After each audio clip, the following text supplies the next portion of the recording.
So it's Let's Danny do it. Flexen here for Seconds Out. Delighted to be joined for the first time, personally, by Amer Abdallah, the head of boxing for Skill Challenge Promotions. If you don't know how to spell it or Google it, it's on his shirt.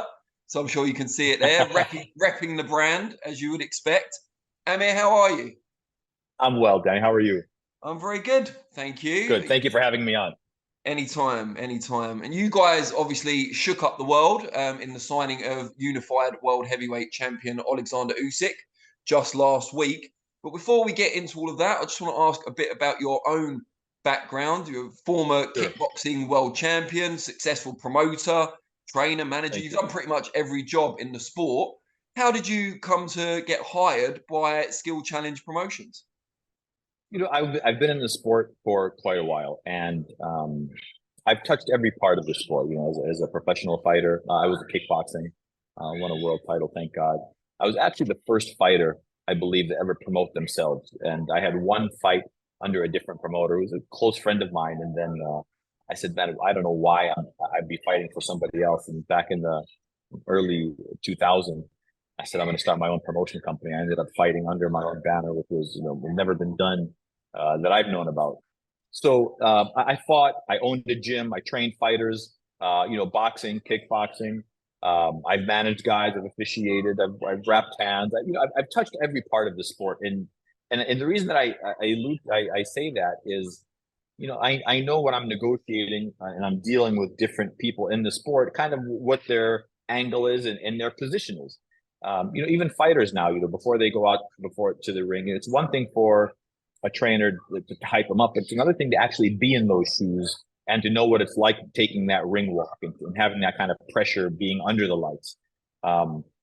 So I've worked with a lot of great fighters, a lot of big names I've been blessed to work with, and throughout this thing, and throughout my time, I've been able to invest well. Where boxing isn't, I don't need boxing as for my lifestyle. I thank God I live a very nice and comfortable lifestyle. I do it because I love it, and I think that probably also helped me in the position where I'm at, is being able to pick and choose who I want to work with. But in bringing fighters to the Middle East, and that's, I've been in working in the Middle East since 2016, 2017, when we brought Badu Jack there first, and it just caught like wildfire, and we built him there, and I believe that's where I first had interactions with Prince Khalid, and I'm sure that I hope that I was on his radar then, and he was kind of watching, and he's a very calculated guy, so I'm sure he probably watched and watched and watched and watched, and then once he was comfortable enough and confident enough in my abilities, that's when they reached out late last year and offered me the position, which was a tremendous honor for me, and it's a massive responsibility. And they ended up here, and we did the first fight, in February, which was a massive success. And we're looking forward now to start building off of that and off of the two events they did previous to that, to continue to work in the region. How did you feel about that coming in so soon before the Jake Paul, Tommy Fury fight? It's kind of a baptism of fire, if you like, and it was a massive success. But was there any apprehension on your part? I relearned boxing. I've been in the sport now for well over 20 years, 25 years, and I relearned what boxing was in Saudi. And the way that, if you allow me to use the term, I had a Western mindset of when contracts need to be signed, when the pre-promotion needs to go, when the venue needs to be right, when the site visit has to be done. I have already a preconceived and based on my experience, Sure, is that's how it should be done. And then coming to Saudi for the first fight, I relearned all of that. I relearned how things are done. They do everything very strong, very fast, very dominant, and they play by their own rules. And the way Prince Khalid told me, he goes, listen, if you see me nervous, then get nervous. And he's just a very laid back guy, very calculated guy. And the way that they did things is, is exactly that they do business that way. I was apprehensive in the beginning because I was like, okay, where's the site? Where's the location? Where's the venue? Where's this? Where's that? And it just came together like that, which is very impressive. And everything that they're doing over there is very impressive. So putting on a fight of that caliber, listen, I came into the role and said, look, let me see what we can do. And look, he threw me right into the deep water. What can you do? Off. Let's see what kind of fights we can put together. And in the beginning, the Jake Paul fight was not something that he was interested in because I had pitched him Jake Paul versus Anderson Silva, and he was just not interested in that kind of a fight. He said, "I want a real fight." Prince Khalid's a boxing fan. He loves boxing. He loves big fights. He loves entertaining fights. He's not really a big fan of the this new YouTube kind of stuff. He said, "Okay, listen, if Jake Paul's the fight, I need to have a real fight with him." And I said, my problem at that time was, the Tommy Fury fight had fallen through a couple of times. I was apprehensive, if you want to use that word again for this, is bringing Tommy in because I didn't know if it was going to happen. I didn't know why the fight fell through. And I said, Your Highness, I said, I'm just afraid that bringing Tommy in. I go, let me have a backup. He goes, it's Tommy Fury or it's nobody. I said, all right, let's do it. And we rolled the dice and we made the fight happen. And what a success it was. And what a treat it was working with the Jake Paul team and the Tommy Fury team. It was great working with those guys. So it was a massive success for everybody. And you know what? I came out unscathed. And I said, thank God this thing ended up working out. And now, we have, that was our first fight together. So now we're moving forward and trying to make this thing work. My brother. Thank you. And we'll talk about the Usyk signing momentarily, but I want to get one of the tougher questions out the way early on. Sure. Around the same time you guys signed Usyk, there was the much covered merger in golf between Liv and the PGA. At the time when that happened, and Liv had already attracted a lot of criticism, the Amnesty International, I'm sure you've seen, put out a statement calling it the latest example of Saudi sport washing. And boxing and Saudi being a rising superpower in boxing has attracted similar criticisms, not just with you at Skill Challenge, but a lot of the other promoters that have put shows on there. How do you respond to those concerns? I appreciate you asking the question. I don't shy away from any question, by the way. So feel free to ask me anything about everything. I know a lot of guys kind of cower away from those or don't like to be put on that spot. I have no problem answering because I'm very confident in every answer that I have. And don't think that, I haven't visited every single scope here before jumping into this. I will say this. Let me start with this. I'm not a politician. I don't get involved in politics. I don't get involved in any of that. I try not to get involved in religion, politics, and those three things that I used to say that I never talked about. It was religion, politics, and Floyd Mayweather. Now it's religion, politics, and the undisputed fight. But let's just talk about that because that is something that comes up. I will say this. The Vision 2030 that Prince Mohammed has put together, which is really redefining and reinventing what Saudi Arabia is from a commerce perspective, business, tourism, sporting, entertainment, is really unbelievable. And they have no problem putting together, the resources to be able to bring those together. Anybody that wants to be a part of it, that they choose to be a part of it, then wonderful. And anybody that doesn't, don't be a part of it. That's number one. Number two, and I say this with utmost respect to everybody. I am a proud Muslim, Arab, American. My family and I, we live in Las Vegas, Nevada. I was born and raised in New York. So as an American, I also say this. I say, if there's any country, any first world, third world country that can take a moral and ethical, standpoint of not having any kind of detrimental or I don't want to say blood on their hands, but any kind of position where they weren't a part of genocide, they weren't a part of any kind of atrocities in history that went down, then go ahead and take that moral high ground and start chastising other countries. But until you're in that position, I think everybody should sit back and be able to either be a part of it if you want to, or don't if you don't want to. But to sit and point fingers about, well, you did this and you did that, when you have blood on your own hands, is probably a little bit,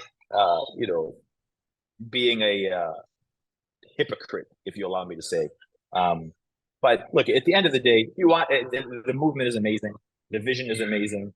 Everybody is well taken care of. Everybody is well compensated. Everybody is, it's a very clean start. It's a very clean initiative. And if you want to be a part of it, then great. And if you don't, then don't.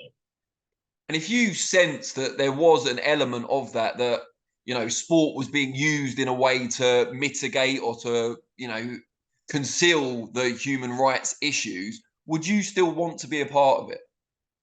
What human rights issues are we talking about? Because it's very important to me. When you look at Islam, When you look at the religion of Islam, which is indoctrinated, of course, to the Middle East and especially in the Kingdom of Saudi Arabia, 1,400 years ago, women had equal rights to men.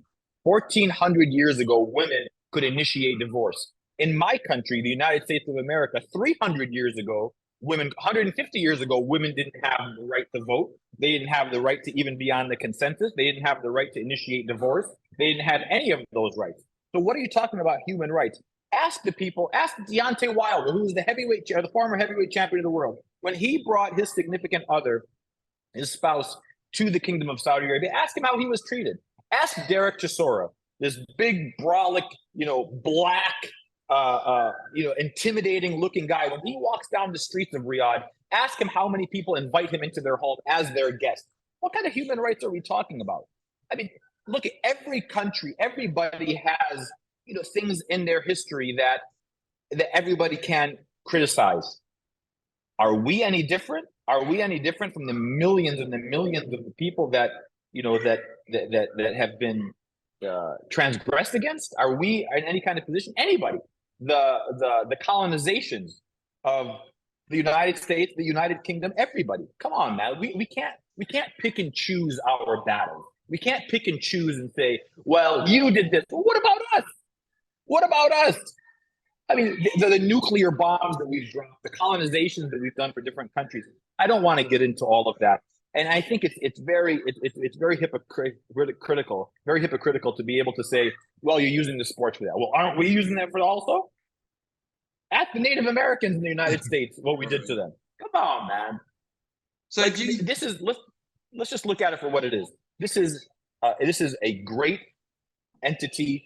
It's a great movement. It's a great insurgence or resurgence, however you want to say it, for sporting, for entertainment.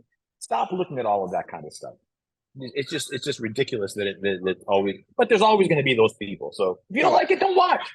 But do you think there's a flip side also in that there could be positive aspects on the societal side? It's not easy for me to say. That boxing is coming to this country in a big way. It could help improve equality and the grassroots aspects and all that kind of stuff. I can't say that, Danny. I can't say that it's going to help equality. There's already equality. What kind of equality are you talking about? Like I said to you, 1,400 years ago, we're talking about equal rights that were indoctrinated in the country. The culture might be not the same as the culture in the West, but that's fine, because in the culture in the West, some of the things that you're seeing right now are unbelievable, I don't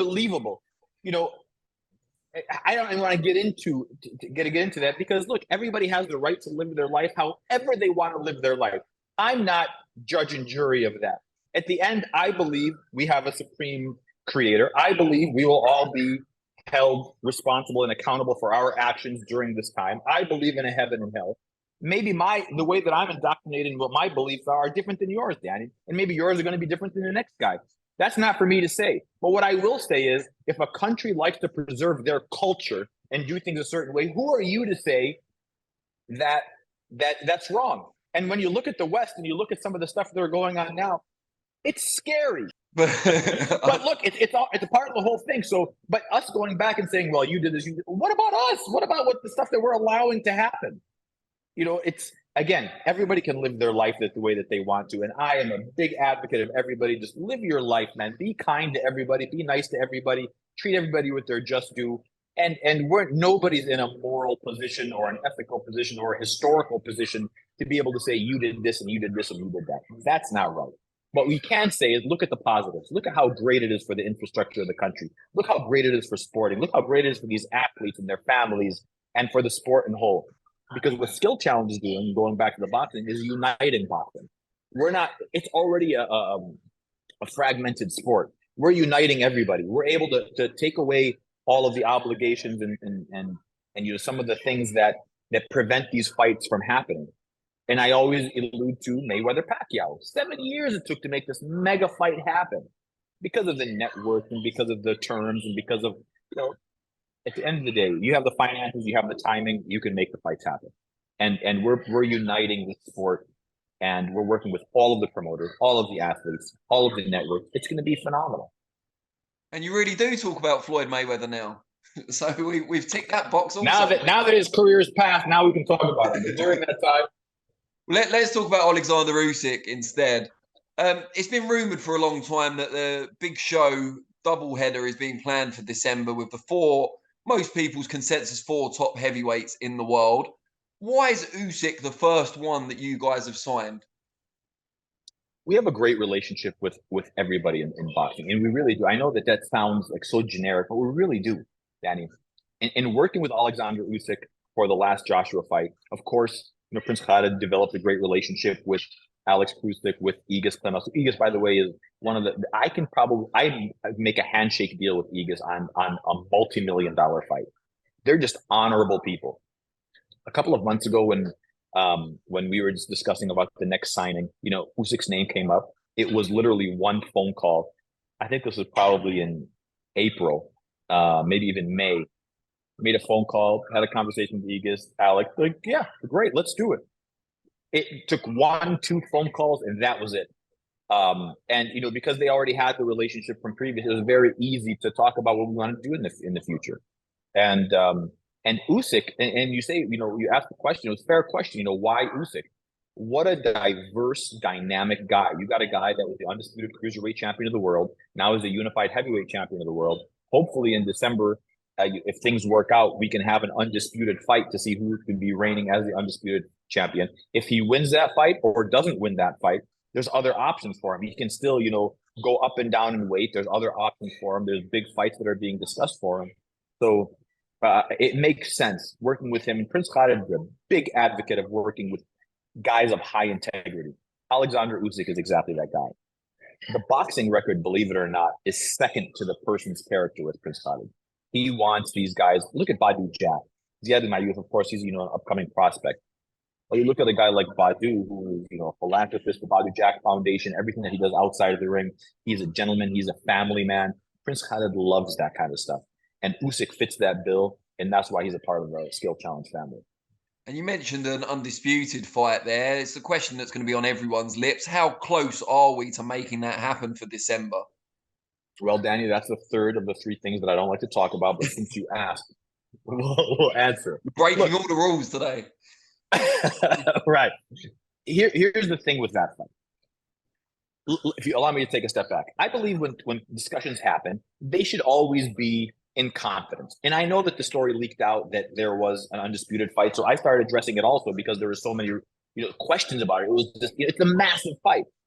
I did have a conversation with His Highness Prince Khalid, and he said to me, I want to have this fight done.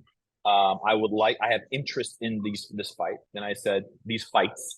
And I said, okay, what dates do you want? And he said, I want both of those fights on the same date. And I said, Prince Khalid, I go, that's crazy. I go, it's unbelievable. And he goes, that's why I want to do it. I love that. I love that he thinks so outside of the box, because I'm very accustomed to how we do boxing is, okay, let's do this fight on this date and this fight on this date. Sure. Where he's more like, let's do it in one date. He's not afraid to do that. He certainly has the resources to do it. He certainly has the intellect, and now we have the team to be able to pull that together. And if it can happen, if these guys can get to December healthy, with their records intact, with their titles intact, I think that the negotiations would be very, very easy to happen. So I think that fights like that can easily come together. Good to hear. Now, I want to end on a positive note, so I'm going to ask you the second of my challenging questions before we get to that. Now, there's been everything's open. Yeah, I mean, there's been a lot of concern on social media about the potential of any involvement with Skills Challenge and with Saudi boxing of Daniel Kinahan, who is obviously a highly controversial figure, not just in boxing, but generally. He's someone you've called a friend in the past and someone you've worked with in the past. I don't know what the current relationship is, and I don't want to delve into your personal life, but can you reassure those concerned people that Kinahan has no links to Skills Challenge or the fights that you're talking about making? Let me answer this question very directly, Danny, and I appreciate that. I don't shy away from that at all. And believe me, I hear the chippering and I see some of the stories that come out. There is absolutely zero involvement with Skill Challenge Promotions and Daniel Kinahan. Zero. I saw and I heard that there was an entity that was opened in London, the United Kingdom, under the Skill Challenge Promotions name. I will tell you, the only Skill Challenge Promotions entity, excuse me, that is open is in the Kingdom of Saudi Arabia. Anything other than that, we have zero ties to, zero connections to, and that comes directly from His Highness Prince Khalid bin Abdulaziz. I had a conversation as early as late last night with him, and I can assure you that is 100% the direction. As far as Daniel, yes, previous to this, not just myself, but probably every single person in boxing has dealt with Daniel. I know people shy away from it and they run, and when they hear that name, why? You dealt with the guy that now is in the limelight of everything that's happening. I will tell you that, in first meeting him in 2018, 2017, and having a conversation with him, my first question was, are you affiliated with any of this kind of stuff that, I hear about and I read about? And the answer was unequivocally, confidently, no, I never did. I never had any of that. And I've never been brought up on anything there. And if you don't want to deal with me, that's fine. But he was involved with everybody. I've never had any financial dealings with him at all. He connected us to a couple of promoters and was able to help get Badu some fights in the Middle East. And he was great for the fighters. Every fighter will tell you that. But once those sanctions came out, and once that came out, I believe everybody left. We certainly did. When I say we, I meant Badu and our team. And that was our only connection to him. He had never asked for any money. He had never asked for anything. He was simply, connected us to some things. And yeah, I did defend him because at that time he was very good for us. But once those things came out, man, nobody wants to put themselves in that kind of a risk. That's true. And I don't know why guys cower away from the notion of working with. Everybody worked with him. Like he connected a lot of people together. But and that's a little bit more detailed than you probably were asking for. But the answer to your question is, yeah, of course. And listen, I have no problem identifying and answering those kinds of questions because we have zero to hide. And there's no reason not to answer those questions. And I think it's very fair for people to ask those questions. The answer is he has absolutely nothing to do, nor will he ever have anything to do with what Prince Khalid is doing in Skill Challenge Promotions, Skill Challenge Entertainment. It just doesn't happen. It just won't happen, and it is not happening. Brilliant. Well, I really appreciate you clarifying that. Hello. Just before we wrap up, paint us a picture. It's 12 months from now, so only a year down the line. What does Skills Challenge Promotions and Saudi boxing as a whole look like in a year from now? I wish I could answer that because the vision that Prince Khalid has, I would have never told you that there's an idea of having these kinds of fights on. I will tell you that we are, probably 4, 5, 6 big fights that we're talking about, within a 6-month window of what we're looking to do. And they're all massive fights. They're not leaked because we'd like everything to be confidential until we come to terms and come to an agreement with what's happening. But we have some massive fights that we're looking to do. We will continue to do it. And we are working with some neighboring countries that we're going to announce very soon that we're going to be doing a co-promotion with. So the region in itself will start producing 6, 8, 10 shows a year. And you're talking about massive shows, building these B-level guys, building the prospects, having a huge stage to be able to put on some amazing boxing for everybody to see and for everybody to be involved with. We're not picking and choosing. We're not exclusive to any promoter. We're uniting everybody. And that's very important. And it's a point that I want to make sure that we're very clear about making. We are uniting all of the promoters together. Look, on our last fight, we worked with the Jake Paul team. We worked with the Tommy Fury team, which was Queensberry at that time. We worked with Badu Jack. We worked with Ilunga Makabu, which was Don King. The previous fight before that, you're talking about Matchroom, Queensberry. You work with all of these promoters, everybody here that's together. It's done with the highest level of integrity. It's done with the cleanest way. Everybody is getting compensated very well. The fans win. The promoters win. The managers win. The fighters win. It's great for everybody.